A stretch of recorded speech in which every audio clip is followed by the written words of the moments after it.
Iron Man 1 was the first in a giant Avengers Assemble Phase 1, leading up to Avengers itself. Iron Man 3 is the start of that new road into Phase 2.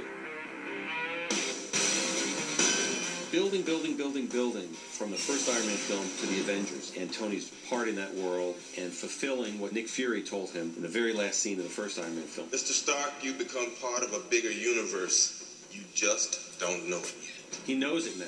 And as we go into Iron Man 3, we were faced with our own crossroads. Where do we take this character? Things get more grounded in everything that we've set up, but also more complicated and more challenging for Tony. Iron Man 3 is an opportunity to take Tony's story even further, catch up with him after the events of the Avengers. Nothing's been the same since New York. You experience things, and then they're over. He's really trying to reconcile what's what and who he wants to be and the direction that he wants to go in. I hope I can protect the one thing I can't live without. We take Tony Stark and we sort of break him down and put him through the ringer. You see him do some action stuff, not as Iron Man, but as Tony. And it's part of him having to reassess things and then stand back up and reclaim what's his. With Phase 1, we wanted to build up to something big, and now as we start again, remind them Tony Stark is an incredibly fascinating character on his own, and begin to build Phase 2 from that.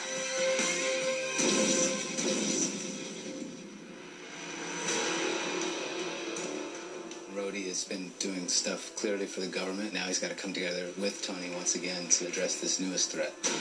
Some people call me a terrorist. I consider myself a teacher. Lesson number 1. Heroes. There is no such thing.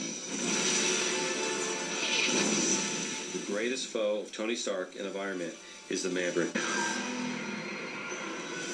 His motivation is to turn the pyramid of civilization as we know on its head. He has his own logic, and it is anarchistic and terrible. Ready for another lesson.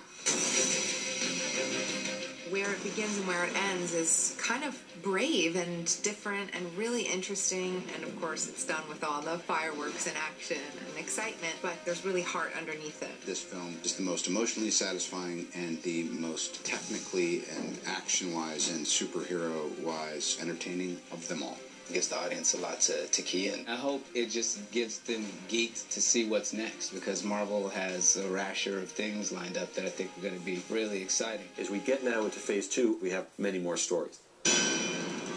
A lot of the fun of the first film was bringing Thor to Earth, and in the second one we will see Jane Foster taken to Asgard and beyond, and having to sort of cope with that.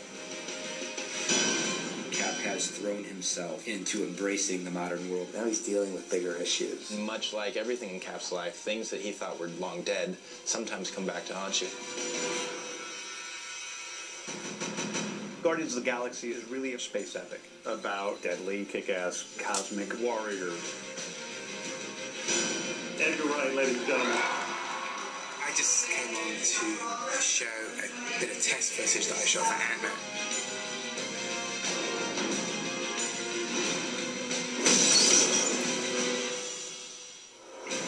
We're still in the early stages of pre-production on Avengers 2, and already what we have is something extraordinary.